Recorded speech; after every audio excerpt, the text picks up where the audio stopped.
Engineers. Jadi pada kesempatan kali ini kita bakal mewawancarai ketua jurusan dari Teknik Kimia yaitu Pak Sandi Budi Hartono. Selamat siang Pak. Oke Pak. Jadi dari teman-teman LPM ini sudah banyak merangkum pertanyaan dari mahasiswa yang ingin ditanyakan kepada ketua jurusan gitu. Jadi langsung saja kita tanyakan ya Pak. Oke. Jadi pertanyaan yang pertama itu, bagaimana rasanya Pak Sandi sebagai seorang dosen mengajar selama perkuliahan dengan sistem online ini? Yang dirasakan tentunya pertama juga kaget juga ya. Saya pikir nggak hanya mahasiswa, dosen juga kaget. Karena sebenarnya kalau sistem online sudah dimulai ya, tapi kalau online 100% itu memang butuh penyesuaian ya. Walaupun semua materi tentunya ada di PowerPoint dan sebagainya, tapi ketika penyampaian full online itu membuat kita harus memang menyiapkan materi sedemikian rupa sehingga sambil membayangkan kira-kira materi tersebut kalau ditangkap oleh mahasiswa bisa cukup jelas atau apalagi materi-materi bentuk uraian gitu ya, bagaimana mahasiswa bisa menangkap dengan baik. Kalau ditanyakan bagaimana, tentunya kaget juga, walaupun akhirnya lama-kelamaan cukup terbiasa juga sih akhirnya. Ya, mulai terbiasa ya kita. Berjalan dengan baik juga. Oke, langsung saja berikutnya itu bagaimana tanggapan Pak Sandi kepada mahasiswa-mahasiswa selama perkuliahan online ini? Seperti bagaimana keaktifan mahasiswa? Apakah menghilang setelah perkuliahan online dimulai atau bagaimana gitu Pak? Ya, karena itu yang menarik. Kalau saya ambil contoh dari yang ada di kelas saya, cukup menarik karena aktivitas mahasiswa tinggi. Dalam artian mahasiswa ketika saya masuk dalam room, dalam hal ini menggunakan salah satu fasilitas itu ya, pembelajaran online, mereka sudah siap.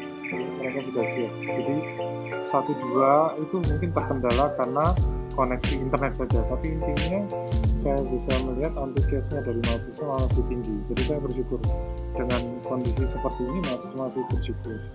Memang terkadang ada beberapa masukan dari rekan-rekan dosen, terkadang ada mahasiswa juga yang mungkin ketika kelas online ini menjadi apa ya namanya, kalau kelas luring mau nggak mau harus hadir di dalam kelas. Ketika kelas online ini yang dikhawatirkan adalah mahasiswa beberapa ini nggak banyak tentunya, itu akhirnya karena tidak bisa mengikuti dan sebagainya akan semakin ketinggalan. Itu yang kita khawatirkan. Soalnya tidak secara langsung ya, betul. bertatapannya. Kalau dahulu mau nggak mau harus hadir di kelas, sehingga dosen juga bisa memantau. Kalau sekarang tentunya nggak bisa ya, nggak bisa. Jadi hanya mengingatkan mungkin dari WA group dan sebagainya. Itu saja yang mungkin dikhawatirkan. Mungkin pertanyaan berikutnya bisa dibacakan? Pertanyaan berikutnya, menurut Bapak nih, mungkin kesan Bapak di perkuliahan luring dan juga lebih enak mana nih, luring sama daring? Kayak kekurangan dan kelebihan masing-masing itu apa saja? Jadi perkuliahan sebenarnya memang karena semua itu juga salah satu faktornya terbiasa atau tidaknya gitu ya. Dulu karena semua rata-rata disampaikan secara luring atau tatap muka dan hanya sebagian kecil secara online, memang metode itu dirasakan yang terbaik. Tapi kita melihat juga di metode online ini banyak manfaatnya juga untuk penyampaian materi, khususnya pada jadwal-jadwal tertentu yang tertunda, mungkin bisa disampaikan secara online, di mana masih memungkinkan mahasiswa pada posisi atau dimanapun mereka masih tetap bisa mengikuti pembelajaran tersebut. Selain itu, yang saya rasakan adalah manfaat dari online ini bukan hanya di perkuliahan. Banyak ide-ide yang baru yang muncul, khususnya webinar. Yang selama ini kalau kita melaksanakan seminar, mungkin teman-teman yang panitia yang sering di kemahasiswaan mengetahui ya bahwa kita harus mengatur waktu dulu dengan pembicara, dengan peserta dan sebagainya. Sekarang dalam tanda petik cukup fleksibel, sehingga kita malah bisa mengintensifkan jumlah webinar. Pengetahuan ke mahasiswa bertambah dan juga pembicaranya juga lebih bervariasi, tidak hanya harus yang ada di Surabaya, bahkan di luar kota dan di luar negeri pun bisa terhubungkan dengan baik. Dan itu sehingga saya melihat ke depan tentunya metode yang disebut blended learning antara offline dan online ini harus tetap bersinergi ya. Jadi bisa Untuk- lebih fleksibel ya. Betul. Yang jaraknya jauh sampai ke luar negeri itu bisa dipanggil buat webinar langsung di sini. Benar. Kan Ya, kalau apalagi offline tidak ya, mungkin. seperti yang kita ketahui program internasional dari teknik kimia juga Iya, ya, betul. Itu yang sangat- dilaksanakan secara itu lebih sangat fleksibel. tertopang juga. Jadi interaksi, bahkan menarik juga ada program-program kegiatan walaupun pesertanya dari berbagai negara yang berbeda. ya. Mungkin ada kami juga mengikuti ya beberapa Iya. program seperti problem based learning, Ya, tetap bisa PBL. terselenggara, Iya. komunikasi tetap bisa terjalin dengan baik. Itu saya pikir manfaatnya. Selanjutnya Pak, nah kita kan dari jurusan teknik nih, khususnya teknik kimia ya Pak. Teknik itu kan cenderung ke praktikum, lebih ke praktikum, banyak praktikum, dan biasanya kan sekarang nih secara ya offline, gitu offline ya. biasanya Baik, dirasakan di secara teknik offline. industri, elektro maupun kita kimia kan semuanya pasti setidaknya punya mata kuliah yang berkaitan dengan Praktikum, Nah, ya. tapi Pak, kami dengar dari mahasiswa itu, apalagi selama online ini banyak yang Kurang mengerti dan Iya. kurang memahami dengan materi yang diajarkan. Iya. jadi Mungkin merasa kesulitan dengan Iya. sistem praktikum online ini. Kira-kira ada saran, solusi atau tanggapan dari Pak Sandi? Iya betul.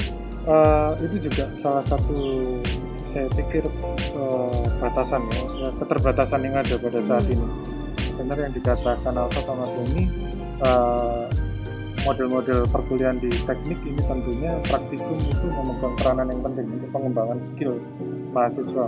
Tidak hanya kemampuan analisa, tapi juga kemampuan mereka mengerjakan sesuatu berkaitan dengan penelitian, tugas-tugas yang lain, itu sangat penting sekali. Maka memang kita yang tentunya sebenarnya yang kita khawatirkan adalah capaian pembelajaran dari masing-masing praktikum tersebut. Namun perkuliahan harus tetap berjalan, perkuliahan tetap berjalan, ya, sehingga kita yang bisa kita lakukan sekarang adalah meminimalisasi dan menaruh faktor prioritas. Untungnya praktikum itu tersebar dalam beberapa semester, sehingga harapan kita tentunya kondisi segera membaik ya, kita berpositif thinking dan kita berharap memang pada semester 2 semester ini beberapa praktikum dengan terpaksa dilaksanakan dengan bantuan virtual lab. virtual lab ya, untuk paling nggak membantu mahasiswa di situ mempelajari teori dan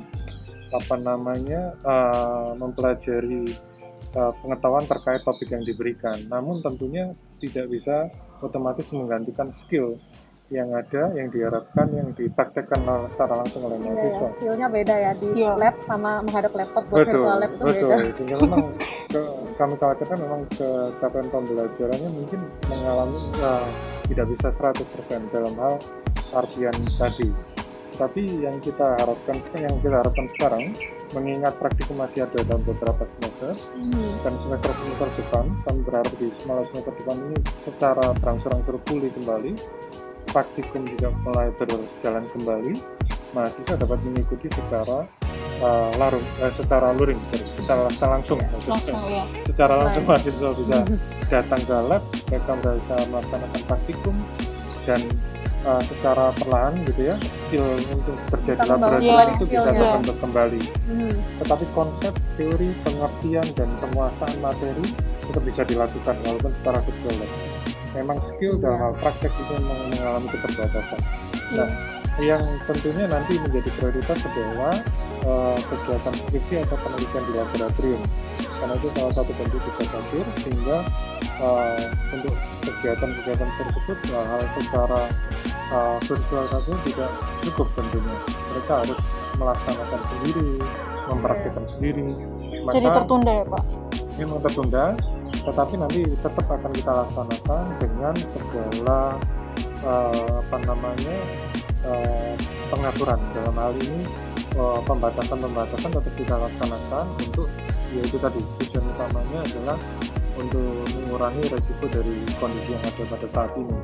Tetapi tetap kita harapkan pada titik tertentu mahasiswa bisa mengejar ketertinggalannya dalam skill, dalam praktek secara langsung. Khususnya yang kita prioritaskan pada saat ini adalah masih pada skripsi dulu, secara berangsur-angsur praktikum juga ya, walaupun mungkin kuantitasnya nggak 100% karena kita harus melihat juga pembatasan jumlah peserta, pembatasan jarak dan sebagainya. Jadi kita sesuaikan secara perlahan ya Pak, nggak bisa Betul. langsung semuanya diterapkan. Betul, iya. Ya, jadi itu memang sayangnya seperti itu, yang kami juga bisa mengerti kekhawatiran dari para mahasiswa tentunya ya. Tapi kami harapkan dengan tadi kita tata sedemikian rupa dengan prioritas dan penataan, maka skill tersebut bisa akhirnya juga bisa diperoleh oleh mahasiswa. Oke, benar sekali, Pak. Oke, pertanyaan Selanjutnya. berikutnya ini yang paling sering ditanyakan loh Pak. Iya. Saya sering Oh, iya? banget setiap mahasiswa itu bertanya-tanya ini. Bocoran dibacakan? tentang mungkin semester depan tuh kita ada Bocoran semester depan. iya, Oke, luring, sekali. kelas Kira-kira, luring. kapan tanda-tanda di mana kita bakal memulai offline lagi gitu Pak? Iya. Ya, jadi ini saya agak kebingungan sebenarnya menjawabnya ya, bagaimana menjawab yang terbaik gitu. Tapi kalau kita lihat dari segi positifnya, kita berpandangan positif gitu, kita berharap mulai semester dasar ini kita bisa mulai berangsur-angsur. Saya belum berani mengatakan bahwa 100% perkuliahan, praktikum, semua kegiatan berjalan dengan seperti sebelumnya gitu ya. Tetapi yang pasti kita bisa harapkan adalah di semester dasar ini akan dilakukan secara bertahap dengan tetap memenuhi protokol kesehatan. Kita bisa berkeyakinan bahwa di Basel kita bisa memulai karena melihat kondisi dengan asumsi semakin membaik dan pelaksanaan vaksinasi di Indonesia juga berjalan merata. Iya. Sehingga tentunya hal ini akan semakin membuat kita confidence untuk menjalankan perkuliahan, baik perkuliahan dalam kelas maupun perkuliahan dalam bentuk praktikum maupun skripsi dan bentuk-bentuk yang lainnya. Sehingga kita berdoa, kita harapkan yang terbaik. Iya. Semoga di Basel ya, semoga di periode Agustus secara bertahap kita bisa mulai kembali perkuliahan dan mungkin ke depan juga modelnya tetap blended learning karena dua-duanya kita memberikan dampak yang positif. Tetapi satu hal yang bisa saya sampaikan ke rekan-rekan mahasiswa agar bisa tetap bersemangat dan untuk tidak terlalu mengkhawatirkan dan tertinggalan khususnya dalam segi praktek tadi ya. Iya. Karena nanti saya yakin nantinya tentunya apalagi ketika mahasiswa diberi kesempatan untuk terjun di lab untuk secara langsung mengerjakan Mungkin bisa penelitian dan shift sebagainya. gitu mungkin ya Pak. Iya, itu salah satu Pergantian. pengaturan Iya. yang akan dilakukan bahwa kelompok tertentu misalnya dalam periode tertentu, kelompok A dalam periode yang lainnya seperti itu. Untuk tetap bisa Mematuhi protokol. pembelajaran tetap berjalan di satu sisi dan faktor safety juga tetap ditangani. Jadi pertanyaan terakhir sekaligus pertanyaan penutup ini Pak. Iya Pak. Kira-kira apa pesan yang mau Pak Sandi sampaikan kepada para mahasiswa dalam menjalani perkuliahan ini, baik secara online ataupun jika seandainya ke depan bisa ada kemungkinan untuk Iya. offline lagi gitu Pak? Biar tetap semangat gitu Pak. Biar semangat. Oke. Pertama yang saya ingin sampaikan ke mahasiswa adalah terima kasih. Jadi terima kasih itu saya pikir karena meskipun perkuliahannya mendadak berubah online gitu ya, jadi mahasiswa butuh penyesuaian, dosen butuh penyesuaian, bahkan saya pikir semua pihak di universitas ini butuh penyesuaian gitu ya. Dan mahasiswa tetap mengikuti dengan aktif ya, dengan baik, dan itu membuat kami senang ya. Dan kalau saya katakan meskipun periodenya sudah 2 semester, saya sampaikan tadi semoga semester dasar ke depan sudah mulai berangsur pulih.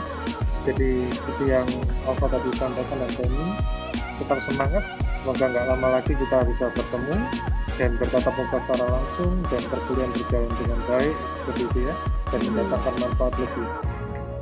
Jadi banyak hal yang bisa dirasakan pada masa-masa seperti ini, tapi terutama yang saya rasakan adalah saya bersyukur semangat mahasiswa tidak luntur. Hal itu nampak dari partisipasi mahasiswa ketika mengikuti kelas online dan seterusnya. Ya, jadi tetap semangat mahasiswa. Baik. Nah, teman-teman, sekian wawancara singkat kita dengan Ketua Jurusan Teknik Kimia. Nah, semoga pertanyaan teman-teman yang sudah sering kita kumpulkan selama online ini dapat terjawab ya dari hasil potek hari ini. Dan kemudian tentu saja kita juga berharap agar perkuliahan offline ini dapat segera dijalankan, namun sesuai dengan kata Pak Sandi tadi, yaitu tetap memenuhi protokol dan menyesuaikan.